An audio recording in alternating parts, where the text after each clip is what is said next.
Good evening, fellow ghouls and specters alike.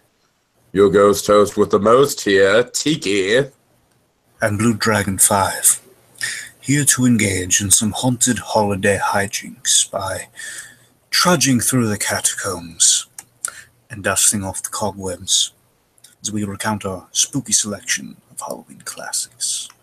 So light the jack-o'-lantern, suit up, and grab the candy dish as we revive and recount tonight's selection, Doug's Halloween Adventure. Oh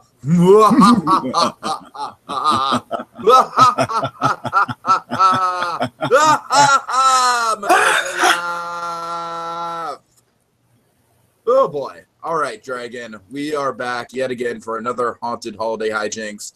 This is one I have wanted to do for a long time, my friend. Doug is a very divisive show with a pretty weird history. Of course, everyone knows Disney Doug is, it's not great. It's not great. But early Doug is not really great either. But I think early Doug has kind of like a simplistic charm to it. And it's also got a little bit of a light, surrealistic quality to it, which we can talk about as we get into this episode. Because I think this episode illustrates that surrealist nature to it pretty decently. But in general, Dragon with Doug, of course, I've talked about this before, but the main reason why I wanted to do this episode in particular is because I think this episode does an absolutely great job of presenting basically like every element of Halloween. Like we get the trick-or-treating, we get kind of like the Halloween Horror Night style, like going to a Halloween event at a theme park, this being Funkytown. We get a genuine, authentic, real haunted house. We also get a haunted house dark ride, which is something we don't really see very often in Halloween specials. We get a real ghost and a genuine ghost story and mystery. I don't know, Dragon. Like, for me, even rewatching this, this really does kind of hold up as one of my favorite Nickelodeon Halloween specials. It emanates the season of Halloween. You know what I mean? The season of Halloween is just pulsing through the specials veins. I don't know. What do you think? I was curious how this was going to hold up myself, and I was, I've seen this one, but with Doug, out of all the Nickelodeon shows, it's probably the one I've kind of revisited at least. Not because it's inferior or anything, but just the kind of bad memories in the Disney era. Just kind of it's kind of stopped you from coming back. But at the same time, I've caught the reruns of Doug on the Splat, so I bet Doug's been around. It's like, oh yeah, I remember those. Good times with Doug. Anyway, but this one, out of all those, I rarely, because it's a seasonal one. I've not really come across this one at all, so I was wondering, if it was going to be good or not, and if it was going to hold up, because some episodes of Doug Force hold up better than others. But I was impressed by it. It lived up to your hype. Initially, I remember kind of skimming through, like looking at the description, while we were kind of sifting through Halloween ones, and I always kind of. I wondered, at first glance, it didn't seem like it was going to be about a haunted house for a moment. I can't quite recall how it was like sifting through it. Basically, it seemed like, okay, well, where's this haunted house? He keeps building up this. right. Like, are there other Halloween specials? Like, what is this? But of course, the Halloween, it factored in, and it was great. But once they get to the haunted house, it's just like the episode just ramps up. It becomes just a spooktacular. Yeah. All right, so Dragon, let's I guess I have one other story. So folks, I already talked about this memory when it comes to the Rugrats episode Candy Bar Creep Show. Dragon, this was actually on the same like Halloween themed Nickelodeon orange VHS that I got as a very, very small child, back before I even grasped the concept of Nickelodeon being a channel and these shows being like actual TV shows and having a lot of episodes and everything. So I had this, Doug, and Ren and Stimpy, all three of those Halloween specials, and I guess that's appropriate considering those are the original three, and I'm saying like this is probably one of the very early like Nickelodeon VHS releases. And Candy Bar Creep Show, when we did that back in the day, I always hyped up how I watched that, and I kind of thought about that as like a standalone Halloween special, and it was only until a little while later that I discovered that Rugrats was a thing. And with Doug, this was honestly the same way. Like, I thought Doug's Halloween Adventure, like, I was kind of curious, like, honestly, watching Doug's Halloween Adventure, it's kind of funny. Like, even me as a child could pick up on the fact that the Doug character was rooted in comic books. Because I always kind of assumed that Doug's Halloween Adventure, before I discovered the Doug series, was based on a comic books character. And honestly, like, with the history of the character, I was kind of right. So, although, of course, the episode is, just a larger part of the series, of course. But, yeah, and like I said, folks, I'll break down what I love about the haunted house, but I could do, like, a whole essay on it. It's like the haunted house in this episode is really, it's fantastic. It's just just chef finger kisses, Dragon. All right, so shall we get into it? Well, real quick, I want to get a little bit of Doug nostalgia real quick. Go ahead. Sure. On the whole, I think Doug, again, Doug has just been kind of overshadowed by a lot of the other Nicktoons when looking back on it. But you got to remember, the thing about Doug, especially just with this Halloween special, it's kind of occurred to me, is that it feels a little bit like the Happy Days Halloween special we talked about. We have a protagonist, and he's trying not to get scared. He's kind of facing his fears. And there's a lot of Richie Cunningham in Doug, and it's kind of occurred to me that Doug was kind of the Happy Days of the Nicktoons. I can totally see that. That's a good comparison. Just Roger is a douchey Fonzie. Yep. Yeah, and then, Skeeter, you kind of have like a combo of Ralph Malph and Potsy. It's kind of an amalgamation of Richie's friends. Yeah, I guess Ralph Malph might be Pork Chop, and then you'd have Potsy definitely being Skeeter. So you got an amalgamation going on there. But yeah, either way, I'm just saying that it's kind of occurred to me that, again, I just saw some similarities there. It's a very wholesome, it's a very relatable kind of Americana you get in Doug a lot of the time. It's very much just kind of very much slice of life. Doug's kind of the likable everyman. Again, cut from the kind of the Ron Howard cloth of it all. So it's kind of occurred to me to kind of rewatching this and kind of talking about it. So it's more to kind of get that out there with Doug. So I guess to me, the reason why it felt so much like a comic book is because at the time I was really into Calvin and Hobbes. And even as a small child, I was very into Calvin and Hobbes. And so I guess the character of Doug always kind of reminded me of like a middle school age Calvin, where he still had, all these daydreams and fantasies. And that was like a quintessential element of Doug that I feel like got a little muted in, like, basically with the Nickelodeon show. Like, they either did like full-on Pigeon Man episodes, or they didn't bring up the characters at all, and there was never a happy medium there like there was with the original Nickelodeon Doug. So, again, Dragon, I'm sure we could do a full podcast talking about like the differences between the Disney Doug and the authentic real Doug, but I think this is genuine 100% grade A real Doug. Yeah, sure. So on to talking about Doug's Halloween Adventure, not to be confused with Garfield's Halloween. I know, right?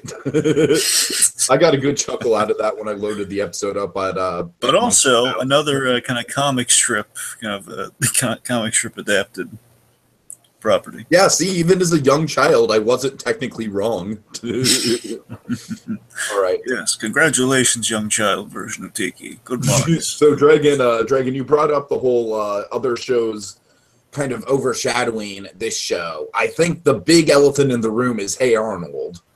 Of course. I mean, certainly, yes. That's the... And the reason I bring up Hey Arnold is that the intro to the show reminds me, the intro to the episode reminds me so much of a Gerald story in Hey Arnold.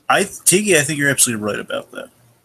And you got to remember, folks, Doug did lay the groundwork for a show like Hey Arnold, which came shortly after. I'm not saying it's entirely dependent on. I'm just saying Doug was mostly like slice of life and kind of quirky characters, and Hey Arnold basically took the quirky characters in the slice of life and basically added world building and like genuine character development into it.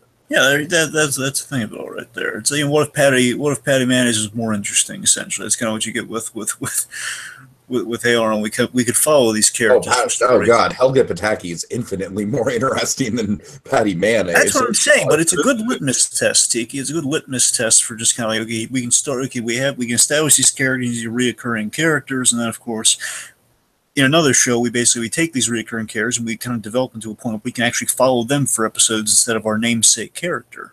Exactly. That was the thing Doug did not have, but we don't have that without having a slice of life show to get the foot in the door. Again, kind of our Happy Days of the Nicktoon lineup.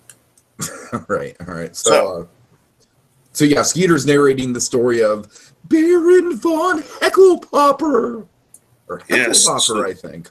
the story of Bloodstone Manor, the origin. So yes, Baron, there's so many Baron Vons, so many Baron Vons, especially in Captain America comics. You wouldn't believe me if I told you this. There's so many Barons. So he constructed the manor with his bare hands, and it took 17 long years for him to build. He didn't even wear gloves. Yeah, so he built a mansion. Why did he build a mansion, Tiki? So he could get married. Yes. So he could win the affections of a young lady, and took him. How long did it take him, Tiki? Well, I just said 17 years. Yes. Sorry. Yes, but it sounds better when you say it spookily. Yes. Anyway, yes, he eventually gets married. So the day they got married, they were walking into the house as a couple, as a happy couple. And what was the small, just the small teeny problem, Dragon? Just the small oversight. Folks, when you're building a house, there are a lot of considerations you have to make. And, there are priorities, I understand. But, sometimes there's little things that slip through the cracks when you're designing a house or a structure of any kind. And as the lovely couple were kind of pulling the old traditional threshold, it turned into a threshold of death when they realized, forgot the floor, did not include a floor. Womp womp, could have had a V8. Yep, they fell to their deaths and, splat. Did. Yeah, that really cracked Monkey up when he was watching this. It is kind of a gruesome death to imply. It is. I love the way they come back and use it within the context of the haunted house. Again, we'll get to how they use the Dragon, believe me, I have a whole armchair imagineering semantics of everything that goes on with this haunted house. I know you do. I know it. When I was watching it, I knew Tiki was going to have a lot to say about this. Oh yeah. But regardless of just him hyping up, I understood it when it was unfolding. Oh, okay, I get it. The full picture is pan now. I got it. Painted by numbers. I get it. I'm all good. Oh yeah. But seriously, I love just to get out of the way a little bit here. I do love I love how this opening unfolds in the reveal, the reveal that Skier is not just pulling a Gerald necessarily; he's pulling a Gerald for a very specific. Basically, if Gerald kind of became a commercial voice actor, which honestly doesn't sound that far off. It doesn't. So the story is eventually this hooded man. And of course, this hooded man is a very pivotal character in our story. I've called him Bloodstone. I've called him the Bloodstone, if not hooded man. What do you think about that? I have him in my notes as the cloaked figure, but obviously, he turns out to be Hecklepopper. So, well, yeah, it's meant for I wasn't jumping that far ahead, but okay, sure. The point is, the hooded man of unknown identity. Now we know, but forget that happened. He has turned the house into a haunted house attraction, a haunted house ride in Funkytown! Funkytown! I gotta say, Dragon, Funkytown is one of the coolest Nickelodeon theme parks this side of Euro Reptar Land. It's a lot better than Retroville. Oh, it is a lot better than Retroville. Yeah, but Retroville is like Six Flags of Nickelodeon theme parks. But what's funny, though? They actually did have a Halloween episode at a theme park as well for that. I'm pretty sure I've seen that episode. Yeah, they've had 2 Halloween episodes. Bear in mind, it's really creepy. I'm just saying it fits Halloween all and everything but name. But the other one actually is around Halloween. So the point is semantics. Anyway, moving on. Says Funkytown. Okay, so what I love about this, Dragon, is essentially kind of to basically give an outline of the semantics here. Essentially, what I feel like the Funkytown has done is they've basically taken the shell of this mansion, right? Yes. And transported it to the middle of Funkytown, the middle of this theme park. And essentially the foyer, the walking entrance where you don't have the floor and everything, with the missing floor. That, to me, that's from what I can tell, the only part of the attraction that takes place in the actual haunted hotel. Or a haunted mansion, I should say. But that's actually very appropriate, Dragon, because in the Haunted Mansion ride at Disneyland, the stretching room, which is the opening room, much like the the room with the missing floors, the opening room in this mansion, the stretching room is the only room to take place inside the actual foyer of the Haunted Mansion, the actual building itself. And then you go into the show building. And so that's what I think where we see through the rest of the episode is as they go into the actual ride portion of the mansion, that's all in the show building. So what do you think about that? How they basically combined, like, you know, you have this this opening like foyer, you know, this opening scene with the missing floor, and then the rest of the ride is in a show building. Well, that's neat. What I really like about the thing that you brought up, I think now strikes me as brilliant, is the fact that, yeah, I mean, there's no floor, so it would be easy to transport and kind of use the same shell, and that's how they get the actual mansion to the theme park. Now, that's a cool idea. I'm down for that. Again, Dragon, that's like one of the big things why I hyped it up. Is like I love the idea of combining the actual haunted house with like a haunted mansion style attraction. So yeah, of course that in itself is great. I did pick up on that, but I mean, it's the semantics of how it happens. I mean, I gotta admit it's really cool, but kind of retroactively kind of looking at it, it's like, oh man, that is really. And you're right, it is very consistent with the workings of the haunted mansion. So it's really cool. With how the actual haunted mansion operates. Yeah, clever on many levels. And again, speaking of clever, what I really liked is just the fact we turned kind of this narrative into a sales pitch for Funkytown. It's a cool reveal that okay, this haunted mansion, it's not just like, oh, we're going to go to the old haunted mansion. No, we're going to a theme park made from that haunted mansion. That's what I'm saying. And this is like one of the only Halloween specials I can think of where it's about going on like a haunted house ride instead of going to an actual haunted house. Yeah, and also again, I just. But of course, they give it the twist of like it is technically in an actual haunted house. Yes, and of course, kind of the transition of we reveal that Skier's telling Doug the story because they're going there tonight. I mean, that's it's a good economy of story. For the opening night. Yes, it's a good kind of economy of story they are commanding in the beginning of this thing. Mm. So let's see. So Doug, essentially, Doug is reflecting on Halloween as he, and again, on this to me, I don't know. I can only assume you caught this because you're the aficionado on this episode. Of course, you caught the brilliance of this. Doug is reflecting on Halloween as he clips the coupons for Bloodstone Manor, which is, if you wear a costume, you get to go in for free as long as you have. Yes, the promotions, Dragon. I love the little part. I know, yeah, that's a clever promotion. I love that promotion. That is a realistic touch. I mean, like today, nowadays, folks don't count on getting into Halloween Horror Nights for free. But I don't know. They probably have events where you got a discount if you were wearing a costume or something. I'm sure that still happens. So much for dressing like Norma Bates and going into Universal. So much for that. But yeah. So let's see. So yes, Doug is reflecting Halloween as he's clipping the coupons to get into Bloodstone Manor. He's a little scared. Again, a little trepidatious. Again, very much like that Happy Days Halloween special. He is dressed up. One of the things I love about this special is how relatable Doug's fear about the actual ride is.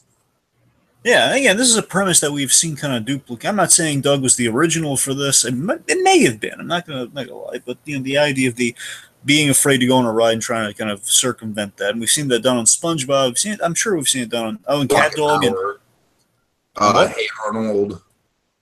Hey Arnold. I'm trying to. Well, I remember ride stuff going on. I remember like being afraid and circumventing going on the ride though. No, I'd have to go back and watch. My point is like it's a plot device you've seen in SpongeBob and Cat Dog most definitely. So at least two others. And definitely Rocket Power as well. Sure, yeah. But, with Squid, yeah. Yeah. Anyway, the point is, again, it's kind of neat to see that kind of in a more kind of, and it's a relatable plot. It's a real plot element that we're kind of seeing unfold here. So yes, narrating in his journal about Halloween is usually my favorite holiday with the pumpkins and the free candy, but this year's a little different, and he's kind of talking about going to the grand opening of the scariest ride ever made. But Dragon, he's going as someone who gives him a little hope, and who is that someone? Race Canyon. Oh boy, and Dragon, this is where the real strength of the episode and also kind of like the comic strip quality of it really comes into play. I love these Race Canyon fantasy sequences that go throughout the episode. And for those, I have something really fun about this. You may or may not have picked up on, but one moment, of course, for the folks out there, it may have been a while. Race Canyon is kind of the Doug's take on Indiana Jones, essentially. Mm-hmm. Because we've had our James Bond or Indiana Jones or Superman, we kind of have those kind of the parodies of the personalities we have in Doug with Quail Man. Race Canyon. I forget who the James Bond personality is named. Oh, I'm trying to think. God, I feel stupid. It's on the tip of my tongue, but yeah, I'm sure. I'm sure. Like it'll echo in my mind way after this, but or echo in the comments. Sure. Echo in the comments, folks. We love you. So, Race Canyon. Yeah, take us to the Race Canyon. I'll point yeah, so Race Canyon, I just love how we get the dichotomy of this Indiana Jones type character in like a haunted castle type setting. And we've never seen Indiana Jones in like a haunted house type setting, Dragon. And I love the mix of those two things. And that's the thing I wanted to bring up. Thank you for setting the stage on that one, because Indiana Jones 3 was always going to start with a haunted house, a haunted castle segment. George Lucas. So there you go. Like I said, this episode is pulling a bunch of clever, like deep pulls from from horror movies and even from action movies. Because I was familiar with Race Canyon, but I completely forgot they did that in this episode. And it kind of occurred to me, being after all the Indiana Jones stuff we have done, but also just the Indiana Jones stuff I'd watched, just the fact that that they were going to do that with the Last Crusade, but Lucas was shot down that because Spielberg feared it was going to be too much. The would actually make sense with Last Crusade with the Holy Grail and everything. Yeah. So, yes. So Doug helps Race defeat the kind of the ghoul that we see at the start of the episode. Yes, and Race is like, "Nice work, Doug. And by the way, nice outfit." It's nice. It's a thank you and complimenting him on his uniform. All right, so we get Doug kind of like being a kid, just sliding down the banister in his Race Canyon costume. I love how he's humming the theme song, which is kind of like an offbeat Indiana Jones theme song. You know what I mean? It's like it's just far enough from the indie theme song to not be copyright. Dun, dun, dun, dun, don't sue us. Dun, dun, dun, dun, don't sue us. We beg. Anyway. So Doug's having a little fun with his jump rope whip, and he's just like a makeshift Race Canyon. Like I said, I love how I love how the mood of the episode is set. It really establishes like the excitement of Halloween night as a kid. Yeah. I was something to note, by the way, with this episode's runtime is that it's usually Doug kind of breaks down the whole like 11-minute per segment, per episode, but in this case it's just a full 22. I think as a Halloween special, it definitely deserves it. Oh, sure. I just wanted to point that out. Yeah. Oh, yeah. Anyway, Judy. Takes to Judy. Okay, so Judy's kind of at first mocking him for the trick-or-treating, but then she gets serious when he mentions that he's going to Bloodstone Manor. And then there's a conveniently placed commercial on TV, which kind of hypes up the scariness of Bloodstone Manor. Which it basically flashes back to the fantasy of Doug falling off the cliff in the Race Canyon sequence. Yeah, and this is cool. We kind of see the the less triumphant version of how that could have went, because initially, Doug is Race Canyon. He kind of grabbed the thing with the neck with the whip, and he kind of tossed him down, like, "Hooray, day is saved." In this case, they're goners. Well, yeah, I love basically he goes the way of they go Temple Canyon scene. It's kind of neat. It's a Temple of Doom reference. The whole alligator death. That's what they're referencing with the way Doug falls. Oh, and it won't be the only Temple of Doom reference in this episode. Right, of course. And and tell me, this occurred to you that like the ad for the ride, doesn't it look like kind of Tower of Terror without the what do you call the the thing the seats are in? The elevators? Yeah, I mean they have another name for it. It's not a tram, but it's yeah, I mean, in the elevator, you take the seat. It's like, what do they call the mechanism that lifts you up and down? The elevator? It's not. That doesn't matter. Anyway, the point is, there's an official name for it, but it's not. I know it's supposed to be an elevator, but it's actually called something. It doesn't matter. Anyway, yes, so it looks like the Tower of Terror without seats. Essentially, it's like I think it's kind of what they're marketing is. You go up and down, but there's no seats. Makes it even more dangerous. Yeah, and it very much does kind of call to mind the Tower of Terror of it all, for sure. I think it is more kind of leaning towards the Haunted Mansion, because this was slightly before Tower of Terror's time, but I definitely see the influence. Right. Of course, the ad reveals the hooded creature, the hooded character, the Bloodstone Manor mascot, if you will. I love how this guy is like, he's in the marketing, and yet he's also a ghost in the episode, and there's just so much ambiguity about him throughout. You gotta wonder if the ghost is actually handling the marketing and the the monetary transitions and everything, if he's actually running the thing, but he's a ghost. Right. Okay, let's see. So we have like the crazy eyes laugh. With his crazy eyes, he's laughing, and then we have like that's where we see kind of Doug and Race Canyon kind of having a less triumphant, more fear-filled encounter with Bloodstone, of course, leading Doug to fall, all that stuff. Okay, let's see. So then Doug shows up. Skeeter shows up, and Doug shows up and he suggests to Skeeter, why don't we do some trick-or-treating? Well, you don't like free candy all of a sudden? Again, this is the classic kind of circumventing the scary ride, just kind of trying to prolong it as much as you can, hopefully to miss it, because they have until... So Skeeter's, he's stressing out because, like, come on, man, we only got until 10 o'clock.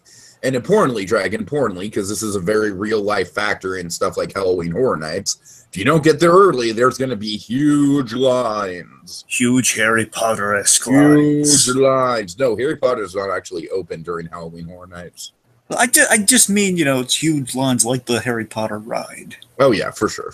Anyways. Anyway, yeah, so we also have some cool costumes. Skeeter has a neat costume. He's a rocket from, what was it, Moon... I think it's, we'll get to it later. Space Monks, I think? Yeah, Space Monks. That's the one, Space Monks. Yeah. Right. Yes, and it has like the cool little effect. He pushes the buttons, and basically like the parts kind of go into an exploded spring-loaded contraption, and they come back. So they got some neat costumes. Yeah, it's a very creative handmade costume, of course. Yeah. People are giving Doug kind of crap for the episode for looking like a homeless guy in his Race Canyon costume. I love how that pays off with Patty down the line. Yeah. So let's see. So they're surrounded by kids. Skeeter is pondering. I think we're too old for trick or treating, and then basically they bump into two. We see our vandals kind of TPing a few houses. Mm-hmm. Roger's kind of trying to pull a headless gimmick, like, "Oh, look at me, I have no head," when he's clearly just like hiding in his jacket. Well, we had the Connie gag too before that. They bump. Oh yeah, I'm sorry. Yeah. They go to a house. They get some candy. I love the wacky music in that scene too. Yep, and they realize it's Connie's house, and Connie a girl they go to school with, and Connie, she's very. They get embarrassed. Doug comes up with they come up with a lie that, oh yes, we're going for Skeeter's little brother. He's very he's sick, so we're kind of doing his trick or treating for him. Yeah, here's the thing. Doug then makes up an excuse for their exes. Oh yeah, remember, like, he can't have too much candy, so we gotta get going. It's like such a lame excuse. It's like, if you can't have too much candy, why are you out trick or treating for him in the first place? Yeah, he came up with some lame excuse. Are you just realizing that right now as you're in the process of getting the candy for him? I'm just saying, like, Doug, if you guys are gonna come up with a lie on the spot, which is the decent lie on the spot, basically they pulled kind of the great pumpkin excuse of, my stupid brother's in a pumpkin patch. Can I get extra candy for him? Essentially, they're kind of pulling that. I mean, just commit to it. Don't commit, then walk away. You screwed yourself out of your own bounty, boys. Right. Anyways, so they leave empty-handed. Skeeter points out they have 2 hours left. Let's go. Then Roger, with the whole headless gag, he thinks he's scared them. Of course, he has not scared them one iota. So they essentially, Roger is mocking Doug with his Race Canyon, more like Race Chicken. Yeah, and then the rest of them get into basically a lot of Back to the Future in this episode with all the chicken. Okay, I'm sorry, Dragon. I have to make this reference once, and then I'll never make it again. Okay, I'm sorry. So Tommy Wiseau's in the corner, and then he's like, "You're nothing but a chicken, Doug. Cheap. All right, that's it. That's the one room joke. I've got that out of my system. Did you know he was on the Brack show once? What, Wiseau was on the Brack show? No, I haven't heard that. I'll have to look into that. Anyways. Okay, let's see. So, it was for April Fool's Day. Oh, nice. Oh, nice. Probably might have been when they're doing that room thing. Mm-hmm. Anyway. Let's see. If it wasn't Brack, it was the Space Ghost thing. It was one of the, darn it. Anyway. Oh, he probably was on Space Ghost. Yeah. That would make more sense, because they probably interviewed him. That's the one. That's what I was thinking of. Right. All right. Anyway, yes. So, yes, Roger's mocking his Race Canyon. Of course, because you have some Biff Tannen going on there with all the chicken references, as well as a little bit of Wiseau, I guess. The thing that wasn't established at all in the first movie. Yep. Yeah. Anyway, so Doug doesn't get, impressively, they're saying, hey, prove you're not chicken by TP in Mr. Bones' house. You remember Mr. Bones, don't you, Tiki? He's the principal, right? Yeah, I think he's the vice principal. He's the assistant principal. He's the Yeah, vice principal. yeah. Like I do remember him. I remember his voice. We only see like a brief glimpse of Yeah, him. he's the Don Knotts parody. Oh God, that's right. He is kind of like Don Knotts. I can Remember see the it. episode where he thinks he's a young guy, where he basically, Doug accidentally gives him the skateboard, and he tries to buddy Oh with God. Doug. Why are there all these ostriches? Come on, Don Knotts is he did a lot. No, I love Don Knotts. I love Don Knotts. Okay, don't get me wrong, Dragon. I love the hell out of them. He's on Giant Bravo, darn it. Anyway, Don Knotts aside, Doug, and this is a really nice moment where Doug does not give in to peer pressure. That's the message to send to the kiddies out there. Yeah, it's nice. It's nice. Yeah. Doug does not give in to peer pressure. He throws it down defiantly. I wrote in my notes, yeah! Kind of channel my inner Burt Ward there. Yeah! Yeah, don't give in to peer pressure, kids. Right, Batman? That's right, old chum. Toilet paper's to be used, not wasted, old chum. Oh, God. Anyway. And that's why you should always recycle. Oh, the arrogance of youth. The arrogance of youth. So basically, there was a deleted scene where Roger then was like he was chastised by a man. Here's the thing: it was a man in a bat suit, but the man said, "The arrogance of youth." All right. Let's back on point. So let's see. Doug questions his bravery after this little encounter. You're like, I couldn't even throw toilet paper. How can I go on the ride?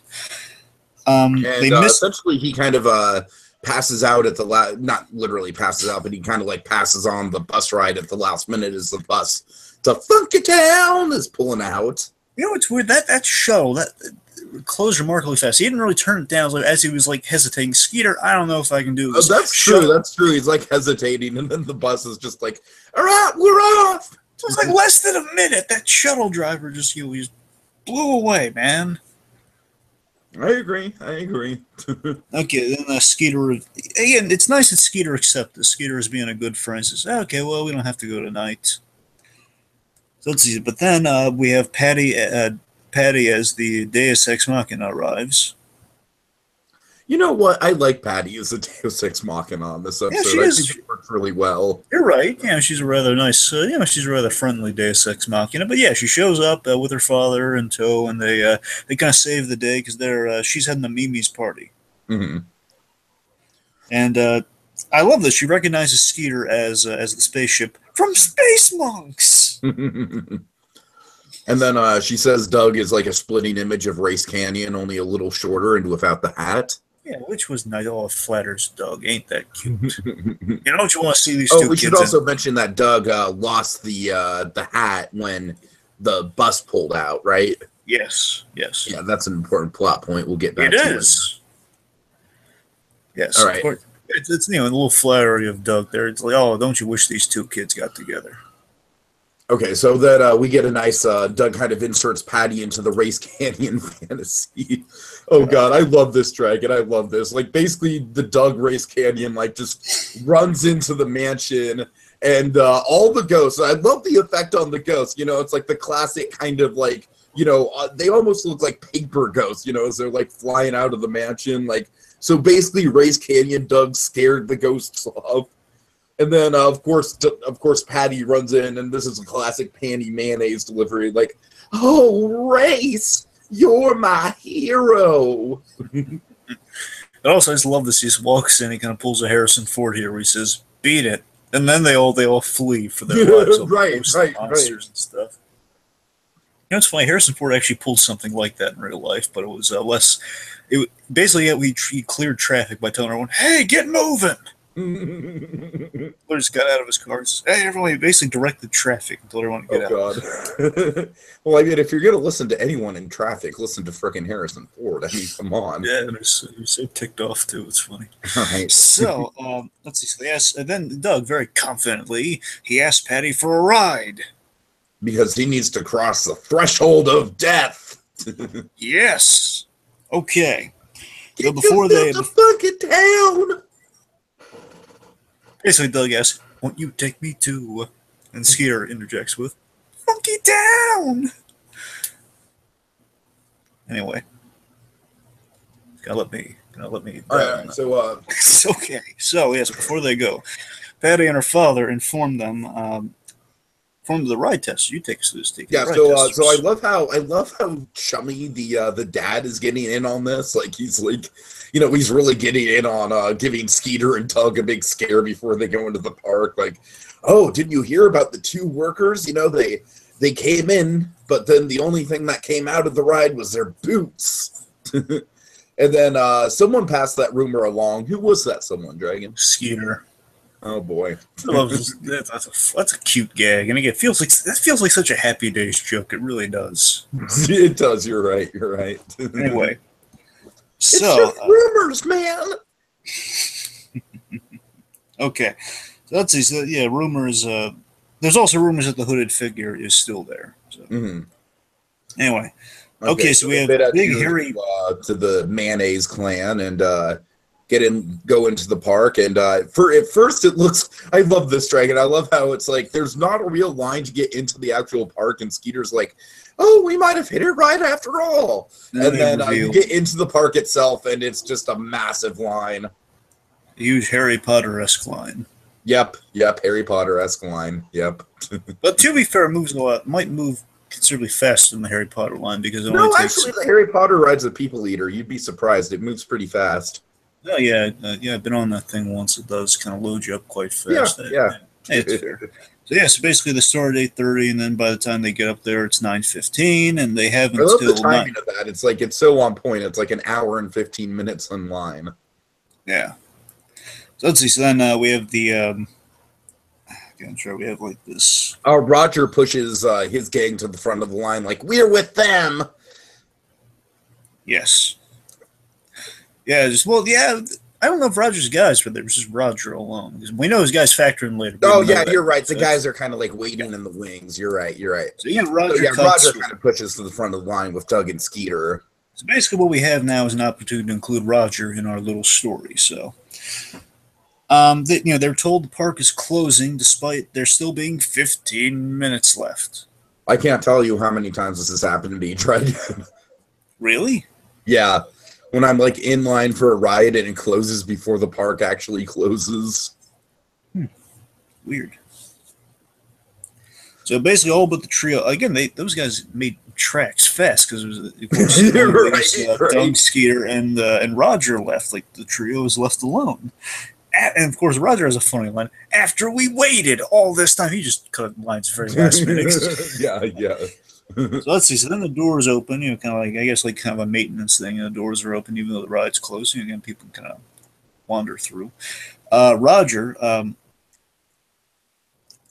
of points out the 15-minute loophole and kind of leads the charge inside there of like, hey, there's still 15 minutes left. The ride's open. We're within our legal rights, which kind of questionable, but he has a vague point there. I think if Jimmy McGill was on the case, he'd get away with it. Well, certainly. If Jimmy McGill's on the case, of course he can get away with it. That man can get away with... Oh, never mind. You can go with a whole lot of stuff, folks. So the trio enter. Doug kind of works with George. He follows him there. Roger, of course, when they get in there, Roger is very cowardly. We have, of course, our vaguely haunted mansion looking interior going on.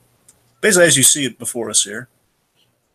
Well, the thing about this interior is that it's not exactly like what the stretching room in the Haunted Mansion's like, but it is in its own way kind of like an opening showpiece room that uses the actual like interior of the shell building. Yeah, something really cool is how Bloodstone, the cloaked figure is kind of he keeps appearing on the paintings He basically keeps appearing like you can track him. He can follow you through the paintings and stuff, and like every. Kind of reminds me of Mario 64 if you've ever played that. So they're greeted by Bloodstone as trespassers. So that's creepy. You walk in there and you are recognized as trespassers, yet you are still allowed to go through the ride. That's terrifying. Oh yeah. There's no way out of the room except for down. Straight down. And then we have this big, awesome green-looking pit with like these talons sticking out from the side. It looks like right. It's almost kind of like a Sarlacc pit. Yeah, this is a cool idea here. And the walls are closing in. They're freaking out. God. Doom style. Yes. And then we reveal it's not only Temple of Doom, but especially Not 100%, but you're definitely a derivative of Last Crusade. When Yeah, you're right. I didn't really think about it that way, but it is kind of Last Crusade-esque. one of the great reveals of Last Crusade, where basically the walls are closing in, they're being pushed to the side, they're goners, and then of course it revealed the glass floor. Basically, they can walk across the glass, the plexiglass, however you want, like the mirrored floor, however they're achieving that. They can walk across it, and of course it's kind of like in Last Crusade or Indiana Jones. It looks like there's a basically this pathway is painted, so it's an optical illusion. Mm-hmm. Also kind of reminded me of that scene from Spy Kids where we pull the same gag where it's like, the reflected floor, so basically it looks like it's an infinite drop, and yeah. So Doug and Skeeter go across the threshold of death. And I love how the Phantom actually directly says there's no turning back now. Of course, a direct famous Haunted Mansion quote. Oh, yeah. Yes, so they enter the dining room next. Mm-hmm. After Roger kind of like cowardly runs across the floor very skittishly. Yep. Oh, we have the screaming salad gag. Basically, I love the screaming salad. This is classic Nickelodeon. This is cool and kind of and creepy. And it's really a cool looking ride. Basically, they walk in there, they sit down at the table, and of course, the salad starts screaming at them. But then the chairs kind of bind. The chairs strap them down, and they fall down. So basically, what happens? Let me explain this. What happens is that the chairs essentially go into into a slide, right, and then they meet up. And the slide attaches the three chairs into a train, and then the train goes through like the dark ride section. Yeah, to a coffin of all things too. It's a cool looking little ride vehicle as well. Right. Yeah, you're right. The ride vehicle is a coffin, which is so it's all really fluid and cool. It really is all kind of everything interlocked. It's like great. And in this actual dark ride, I gotta say, it all looks very natural. You know what I mean? It's not quite the Haunted Mansion, but it all looks very realistic to what a Disney style like Haunted Mansion dark ride would look like, with all the the ghosts popping out of the graves and the giant moon in the background and everything like that. Yes. Yeah, and basically Skeeter and Doug, they're having a blast. The projected ghost of monsters and ghosts. And I love that projected ghost that you go through. Yeah. Yeah. Of course, we have the we have the laughing moon. We got all sorts of really cool looking stuff. The laughing moon, which Dragon, I don't suppose you're familiar with Zelda Majora's Mask, are you? I was thinking of the original, like one of the early movies ever made. When they shoot the bullet into the moon. Oh, I can see that too. Yeah. Let's just say Majora's Mask has an angry moon that looks a lot like this moon. So anyone who's familiar with Majora's Mask should get that reference. But anyways. Yes, and of course they're about to run into an animatronic grave digger, and then with the shovel, like the shovel about to hit him. And then it all stops. Because it's 10 o'clock, which means the park has officially closed. Yeah, so, that's the urgency of the situation. Yeah, so Doug calms Roger, who's freaking out as they find a stairway, and they kind of explore. They go through the stairway, seeing if they can reactivate the ride so they can get out, because there's no turning back. They can't get out. Mm-hmm. So they basically find a way to reactivate the ride. I like how the lights come on. That's realistic. Yeah. So let's see. So Doug and Skeeter, they find a control panel, and they attempt to. This is fun. They attempt to dial. You basically dial a phone, actually. Yeah, they try to dial a phone, and in doing so, they're hitting random buttons, which of course activate the ride. A lot of buttons pressed. So then we have Bloodstone appears. Roger's boots are alone in the ride vehicle, which implies that he met the same fate as the aforementioned rumored ride testers, which is not good. We hear Roger calling for help, help. So before they run away in terror, as they would, because it's only Roger, Doug nobly, and all of this, Doug can't leave Roger because it's not the right thing. I like how that's mostly through the Race Canyon of it all. Like, I love how Race Canyon kind of works his way throughout the episode. Yeah. So Doug is Race Canyon. He walks back, and we have this. So I love how essentially the episode turns into walking around the set of a dark ride. Yeah, which is it's just like really cool. Like, how often do you see that in a cartoon? Like, I love how Oh, there's like a staircase under the moon, and the moon is like a forced perspective effect. Like, and it looks bigger than it actually is. for being honest, I mean, Rugrats is probably the only other show that's kind of done stuff like that because Rugrats always just kind of behind the scenes, kind of like the babies. That's Kind of, true. That's true. yeah, it's kind of the only other time we really do stuff like that. So that's fair, yeah.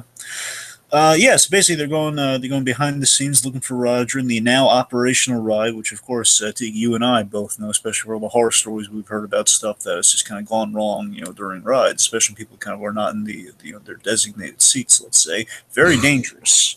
Oh yeah, oh yeah. They were very lucky to make it out of this alive. I mean, to be fair, like the episode itself doesn't really like point to that danger, but yeah, you're right, it is there. You and I both know the horror stories involved with. Oh god. Oh yeah. Oh yeah. Oh geez, very haunting. So all the injuries. Oh god, all the humanity. So. Let's see. They're searching for Roger. Oh yeah. So Doug. This is kind of neat. So basically, they think there's another fake out. They think Roger may have fell through a grave, and then Doug thinks, "Oh, okay, wait a minute. This might be another like kind of fake out thing." Basically, you think he's going to fall in the grave, and he tries it. It does not. Again, this is the danger we're talking about here. He falls down. He falls down the grave shaft, and he's kind of caught in this spider net, which is kind of cool. I think it kind of catches him for a moment, but it's not sturdy, but still, kind of dangerous. Mm-hmm. It's kind of like a net would catch you, kind of like a spider web. So they're in the inner workings of the attraction. Yes, Tiki Shangri-La. So Skeeter's messing around with a prop that's kind of like a zombie head with bad teeth. Like, hey man, can I borrow your toothbrush? Yeah, basically, we see hydraulics, animatronics, things in need of repair, sarcophagi, and of course in the sarcophagus. We see it houses Bloodstone. It houses our main ghoul, if you will. We have we of course have the classic Scooby pose of Doug in Skeeter's arms is pretty very initially frightened by this guy. They are told to get out. Get out.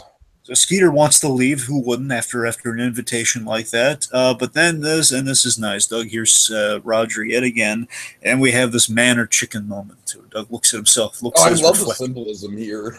Yes, the man. If only Marty McFly could have gotten the moment in the first Back to the Future. Or it's like Jason Segel in the Muppets. Like, am I a man or a chicken? You got like Carmilla on the other side. Oh God. I'm just imagining Camilla with a life preserver. That's what I'm saying. Now. Oh God. So yes, Doug has his man or chicken moment. It's a nice likeness of Doug as a chicken. Just considering the egg imagery and Jim Jenkins and his production companies and such. All the jumbo egg logo. Anyway. So yeah, so then we have the chicken the chicken then morphs into Reese Canyon. So Doug returns, and I love this bit right here. And this is so Richie Cunningham to me. I gotta tell you again. I don't mean to keep inferring happy. It feels very fine. The Doug returns, and he basically, and I love how respectfully he addresses the Spectre. I really do. Where Doug basically says, "Hey, excuse me, sir. We're not leaving without Roger." That's so classy. It's so nice. Yeah. I mean, it's not a threat. It's just like, no, our friend's down here, and you need to show us where he is, please. Yeah. So then again, the ghost is very. I love how accommodating this ghost is, man. He leads the way. He leads the way to the control room, and of course, this control room reveals. Oh, I love this reveal too. It's very clever. You take us through the reveal. All right. So basically, Roger's been, according to security camera footage, Roger's been playing a prank on him the whole time. Like, we see Roger with the gang, like, oh, as soon as they leave the ride, we're gonna cream them. Jacques! We see Roger taking off his boots and then leaving the ride vehicle. And then I love Roger kind of calling off to the sides, like, help me. And it's just a genuinely good mystery of real, I thought. Right. Yes. So they see Roger. I like that we get to see Roger's idea form with the tape, so that we get to see the whole. That's what I'm saying. Yeah. Like we get to see like context given to what we've already seen before. Yep. So Then Bloodstone is now on our hero's side with a plan. He says, "Oh, I have an idea." And again, it's nice that they befriended each other now. I knew that you'd like that element of it. I knew that you'd like that. Yeah, kind of becomes their buddy. yeah, it's so nice. Yeah, so, yeah. let's see. So then basically, let's see. So basically, Doug is calling for the goons with ghostly project. Doug and Skeeter are calling Roger and his goons out, with ghostly projections of themselves. And yeah, and I love we see that we reveal how it's done with the camera and with the effects and everything. Right. With blood. So again, this kind of goes out of its way to make all the theme park effects like seemingly realistic. Yeah, and of course then we have the chicken gag again. Mm-hmm. Let's see. So Roger, basically, they're scaring the pants off these guys, and then Roger Roger swears because he thinks, "Oh yeah, what if I don't do him?" Roger swears he'll do I'll do anything funny, just don't haunt me. So basically, he swears, and I love the moral upstandingness of all this. There, it shows Doug comes from good people. It really does. Here, where he says, you'll clean up the toilet paper at house. Yeah. Again, instead of like a Batman and Robin PSA, it goes back to the thing. Yep. And let's see. Basically, and with a hand from their new friend, they scare him off as well. So basically, after they set him straight, then they scare him off thanks to their new ghostly pal.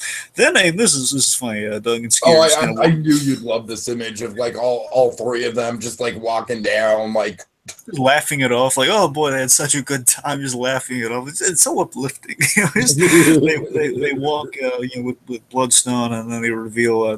He returns Doug's hat. He returns Doug's hat to him, and he says, "Oh, it's my hat. It's a Race Canyon hat. It's not just a Race Canyon hat. It's my hat. Who are you? How did you get?" He says, "Call me Theron Born Hecklehopper." Yes. And then he, ominously, he disappears, giving Doug and Skeeter, encouraging them to run home as they run home now, realizing, oh my God, we were pounding around with a real ghost. Doug is proud of himself. He was kind of monologuing as he and Skeeter were kind of hightailing it out there. Doug is proud. Race Canyon had to run all the way home. Yeah. Nice note to end on, kind of tying the Race Canyon back into it all. Yes, indeed. All right, Dragon, one other thing to note, just kind of like, I wrote this down in my notes as the episode was over. I was like, oh man, that Jumbo Pictures, like, giant egg logo gives me a ton of nostalgia. Oh, yeah. All right, so final thoughts on this? I had a really good time. I had a better time with it than I thought it was. Yeah, I think this is kind of like a Dark Horse Halloween special where it's got a lot more going for it than I think people give it credit for. To me, honestly, I would call this the best Doug episode. Out of all the Doug episodes I've seen, this to me, not even the fact that it's a Halloween episode, just in terms of, how well it's put together, how much it flows, of course, the 22-minute runtime. It's just a really, really solid, memorable, well-put-together episode. It's got a lot of Halloween tropes that we'll go over momentarily. I don't know if it's the best one, because, there are a lot of good contenders. There's this really nice one I was kind of happened upon recently. It kind of jettisoned me back to my nostalgia of Doug. This episode about Doug and his father, which really kind of strikes a chord with it. It's really nice. His father tries starting a small business, and it blows up in his face. It's a really sweet episode. But yeah, we should go over. It's definitely among the most memorable episodes. Certainly. Yeah, you're absolutely right about that. Sure. We should cover some Halloween tropes while we're at it. Yes. Okay, so we have the haunted house. We have the theme park. We have the haunted house Stark ride, all wrapped up into the same thing. We have the actual ghost reveal. Yeah. We have trick or treating, of course. We have the haunted legend. Mm-hmm. Halloween parties. Yep, we have the victim, then the victim reveal, where basically it's like, oh God, Roger, only his boots are left. Surely something bad must have happened. TPing houses. Of course, did you mention the shame of trick or treating or no? No, I didn't mention that. I just mentioned trick or treating. But you're right. Kind of like the idea of getting too old for trick or treating. That's definitely worked in there. Yeah. let's see. Scaring the pants How off of your about this? How about like a tormentors. teenager? Sorry, how about like a teenager's view on Halloween versus a kid's view on Halloween? Sure, that's fair. Yeah, let's see again. Oh, like kind of the Scooby-Doo kind of holographic projections. Kind of the projecting ghosts and stuff. Just kind of the old school methods. Let's see. I don't know, maybe the Patty Deus Ex Machina. She was going to a Halloween party, and just it's kind of like I already mentioned the Halloween party, but yeah. Well, I mean, I don't. I'm really meaning just kind of the kind stranger around Halloween. It kind of helps you. Right. Got some of that going on there. Yeah. All right. So next episode, folks, we're going to be taking a look at. Oh boy, it's a Cartoon Network one, and it is. Okay, it's kind of funny how this was timed out, Dragon. We didn't really intend for this, but if this episode was a parody of the Haunted Mansion, then this next Cartoon Network episode, we won't say the show, but I will say that it is actually a parody of Pirates of the Caribbean. So that's kind of funny. Like, those are, like, the two sort of, like, quintessential Disney attractions. So, funny how that works out. All right. But in the meantime, folks... that ends our spooky selection for the evening, and our spirits grow weary. But don't worry, they'll be stronger than ever next time as we engage in even more haunted holiday hijinks.